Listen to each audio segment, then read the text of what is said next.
Hello, তুমি কোন রে? ও তাই তো বাজারে আসি, বাজার তো না কেন স্কুলের মাঠের দিকে বসি। ছোট ছোট ছোট কালের বন্ধু বান্ধব সকল অমান্য একটু বই গপসপ মারি। আচ্ছা, দেরি করবা নাকি বেশি? না দেরি করতাম না, কিয়া লাগবো নাকি? না, এনে আপতে অবসর ভালো লাগে না তো হিলে বলি।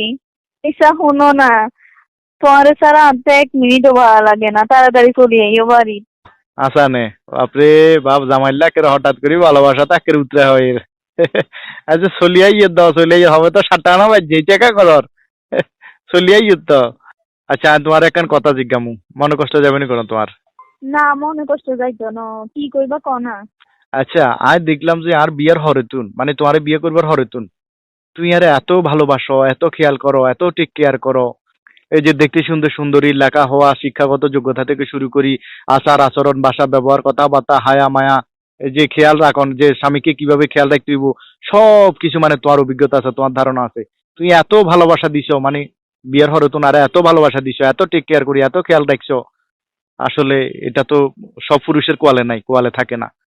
কিন্তু এখন আর প্রশ্ন হলো যে তুমি এত নিখুঁত হওয়া সত্ত্বেও, এত একজন ভালো মানুষ হওয়া সত্ত্বেও, মানে আগের জামাই তোমার ডিভোর্স কিনলে দিল। সে কি বুঝি তোমার ডিভোর্স দিল, কি বুঝি তোমার ছাই দিল? আসল কথা কি জানো? তোমারে যে টেক কেয়ার করি, যে খেয়াল রাখি, তোমারে যে এরকম একটা ভালোবাসা দিয়ে তার অর্ধেক যদি আমি আগের দামারে দিতাম তাইলে আর দিবস হতো না।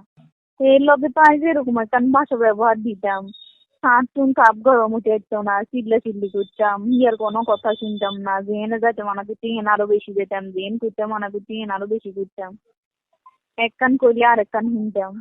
আসলে কি জানো, নিজের এক কান আর স্বাধীনতা বেশি চাইছিলাম, ইল্লাই যা করে এই অবস্থা। আচ্ছা, এঙ্গে কি খালি কথা কইবেন না, তাড়াতাড়ি আইও। আচ্ছা চলে আইয়ে, চলে আইয়ে, মনে কষ্ট নিও না আবার, হ্যাঁ? না আসলে খুব মনে না প্রশ্ন না ইয়ান জাগলো। হ্যাঁ। না আচ্ছা। না, চলে আইও তাড়াতাড়ি। আচ্ছা ঠিক আছে, ওকে আইয়ে।